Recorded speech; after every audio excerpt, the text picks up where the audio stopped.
오늘 이 새벽에 하나님께서 우리에게 주시는 하나님 말씀은 사도행전 16장 1절에서 5절까지 말씀입니다. 저와 여러분이 한 절씩 나누어서 교독합니다.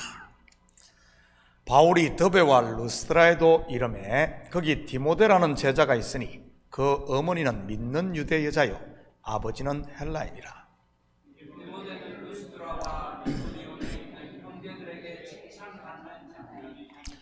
바울이 그를 데리고 떠나고자 할새 그 지역에 있는 유대인으로 말미암아 그를 데리다가 할례를 행하니 이는 그 사람들이 그의 아버지는 헬라인인 줄 다 알미르라.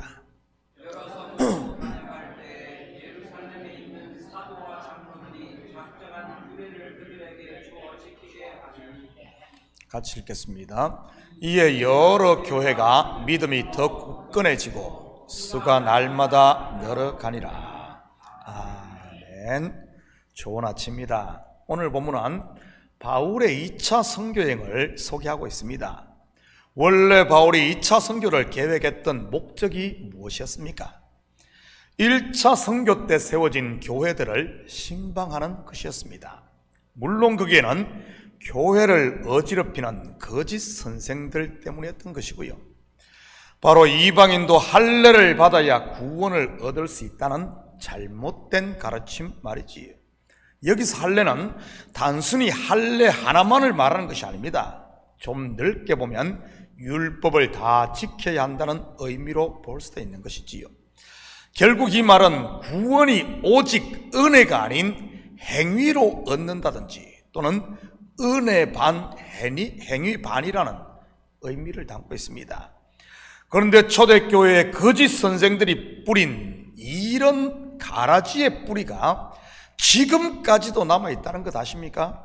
그만큼 이 문제는 성도들의 신앙의 근본을 흔드는 무서운 것이었던 것입니다. 그러기에 예루살렘 총회가 열렸고 바울 또한 바로 교회들을 신방하려고 했던 것이고요.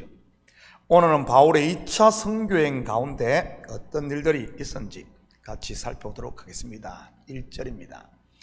바울이 더베와 루스드라에도 이르매 거기 디모데라는 제자가 있으니 그 어머니는 믿는 유대 여자요 아버지는 헬라인이라. 선교는 만남인 것 같습니다. 물론 이 만남을 이루시는 이는 성령인 것이고요. 우리가 매주일 고백하는 사도신경처럼 말입니다. 거룩한 공회와 성도가 서로 교통하는 것 말이지. 바울이 먼저 방문하는 곳이 어디입니까? 더베와 루스드라입니다.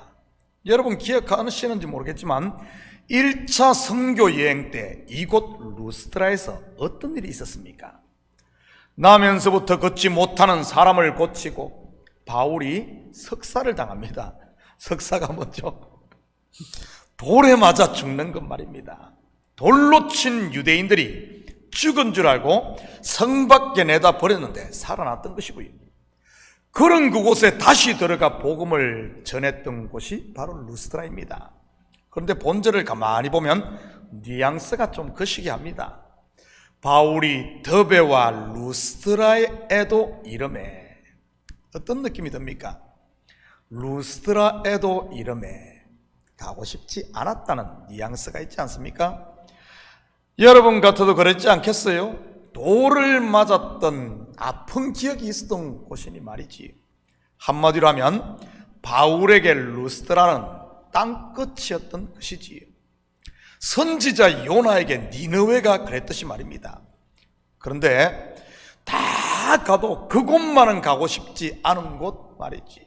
그런데 그곳에서 어떤 일이 일어납니까? 바로 제자 디모데를 만나게 됩니다.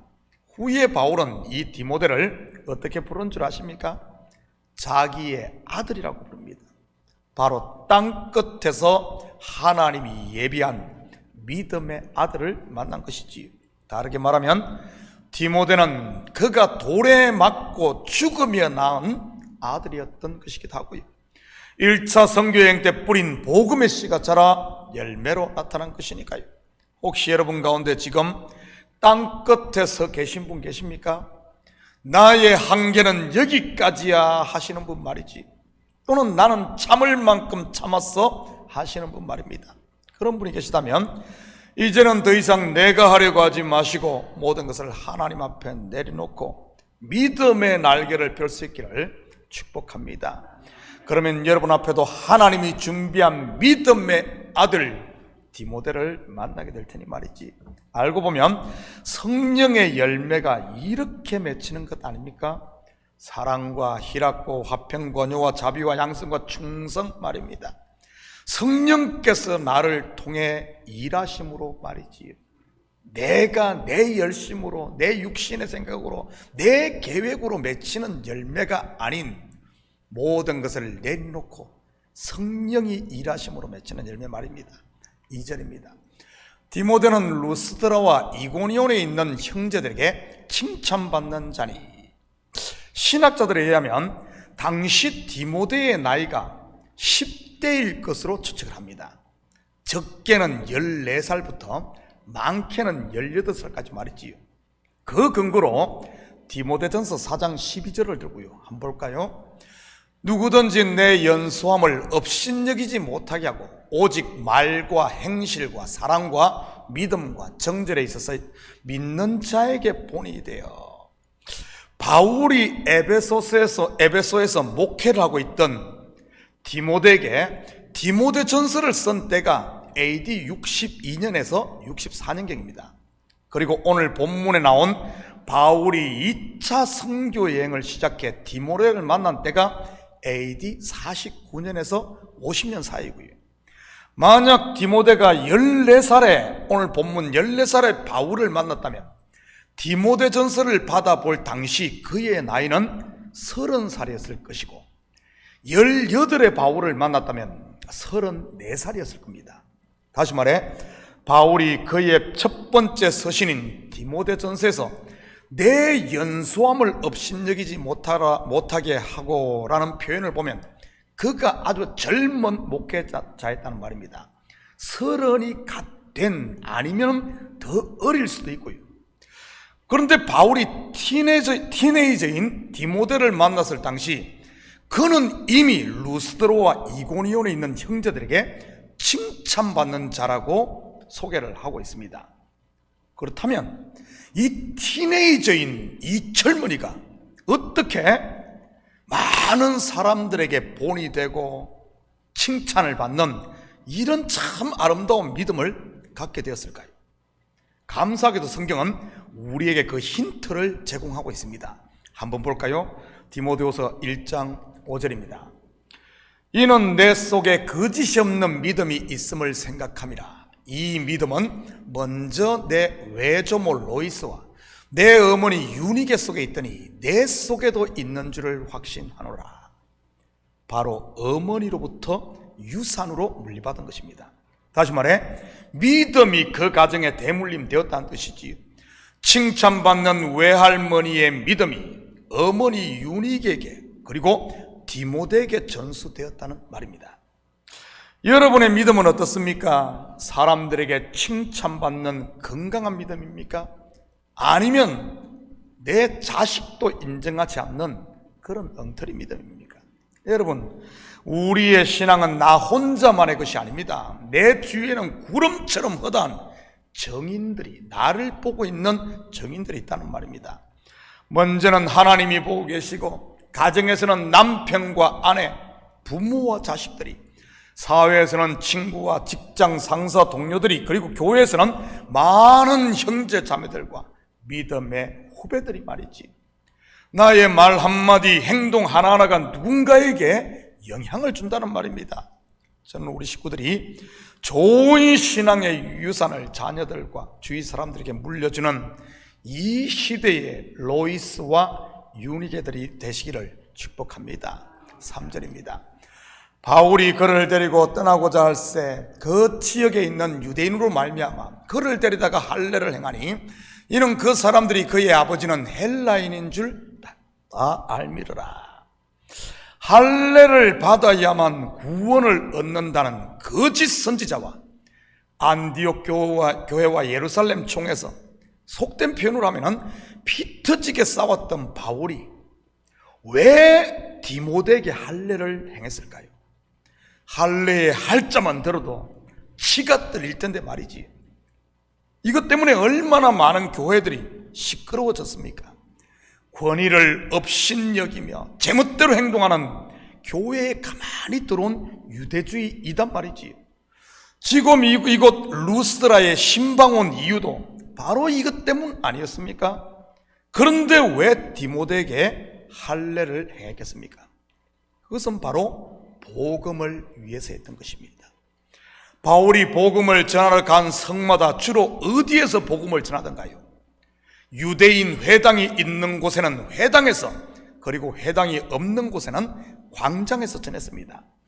그런데 유대인 회당에는 누구만 들어갈 수 있습니까? 유대인이든지 아니면은 유대교에 입교한 이방인입니다. 다르게 말하면 할례 받은 사람만 들어갈 수 있습니다. 앞으로 바울은 디모데와 함께 선교여행을 합니다. 주로 회당에서 말씀을 전하는데 할례 받지 않은 디모데에게는 그것이 얼마나 큰 부담이며 복음의 장애가 되겠습니까? 그래서 그 장애를 없애주기 위해 디모데에게 할례를 행했던 것이지. 우리는 사도 바울이 고백한 다음 구절을 통해 바울의 생각을 엿볼 수 있습니다. 고린도전서 9장 19절에서 23절입니다.